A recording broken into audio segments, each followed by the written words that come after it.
Everybody knows that video games are bad for society. Well, that's at least what some people believe. Since the first release of video games almost 60 years ago, there have been many moral panics and myths created around video games. There are many myths surrounding video games, such as video games make people antisocial or video games make people lazy. But the one that I would like to focus on is that violent video games make people violent. This is a myth that is fueled by false research and moral panics. The first violent video games were released in the 1990s, and they have been scrutinized, protested against, and even banned in certain countries. People fear the unknown, and any newly released media can initiate a moral panic. Moral panics are often conservative adults fearing the effects something new may have on the impressionable youth of the day. In one of the readings, Lumbye and Fine discuss moral panics in the chapter TV Villains. Lumbye and Fine define a moral panic as a media-generated hysteria about young people being out of control. And this can be seen in the way that people have reacted to violent video games. Many people in society believe that violent video games have a long-lasting effect and are ultimately the cause of violent crimes committed by the youth. Isn't fantasizing about killing people as a way to get your kicks really the filthiest form of pornography? This was a quote made by Wayne LaPierre in December 2012. Dr. Stephen Harrington showed this quote in Week 4's lecture, and we discussed why the statement had been made and what was going on in America at this time. Many people will remember the date December 14, 2012 as the Sandy Hook school shooting.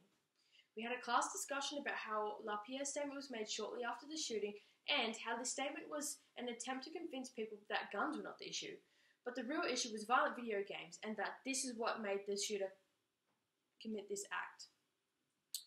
In the reading by Christopher Ferguson in Week 4, he talks about the Sandy Hook shooting in his article, Video Game Violence and Pseudoscience, Bad Science, Fear and Politics. Ferguson discusses how there were reports of violent video games found in the shooter's room, and how people were quick to blame these violent video games for the shooter's acts. Ferguson examines how people were quick to blame the video games, but neglect to consider that most males in the perpetrator's age bracket play the same violent video games and they will never commit a violent act. Ferguson looks at the US Secret Service reports on school shooters and how they found no evidence to support that school shooters enjoy more violent media than other members of society. Another finding was that some school shooters actually played more non-violent content than violent content. This one reading has an abundant evidence to support the theory that violent video games are not the cause of criminal behaviour, yet the moral panic persists. So why is this? Partly because there are so many false and ill-informed studies which the media like to give publicity to and feed the public's fears. Christopher Bartlett conducted one of these such studies, which we discussed in one of our lectures. Bartlett had two groups of young people. Half played Mortal Kombat Deadly Alliance and the other half didn't.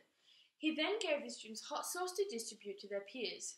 Bartlett found that the people who played Mortal Kombat gave out bigger proportions of hot sauce than the people who didn't play Mortal Kombat. Bartlett concluded that by playing Mortal Kombat, the students gave out large proportions, which then made them violent. This study was flawed on many levels, as there was no causal connection between the violent video games and giving out bigger proportions of hot sauce. Many studies surrounding violent video games are proven to be incorrect and cannot be proven when repeated. In contrast, there is a lot of research that says that video games may actually reduce violent crimes. In a CNN article by Susan Scudi about violent video games, she discusses Christopher Ferguson's research. Scudi quotes Ferguson, "By keeping young males busy with things like sports and video games, you keep them off the streets and out of trouble." She then goes on to discuss an economic study published in 2016 about video game releases and sales and the crime rate in the area. What the study found was that weeks after a popular video game release, there was actually a decline in crime rate. Scudi discusses that this study shows that video games do affect crime rate, but in a positive way by reducing the amount of violent crime. It is clear that the belief that everybody knows that video games are bad for society is false, and one that has been fueled by moral panic, media hype, public fear, and false studies. When one considers the evidence that can be supported by researchers such as Christopher Ferguson, and when one looks at the facts in a non-emotional way and without the hype of the media influence, it is obvious that video games are not bad for society. As quoted by Ferguson, during the era in which video games soared in popularity and violent content, youth violence and violent crimes have plummeted in most industrialized countries to 40-year lows.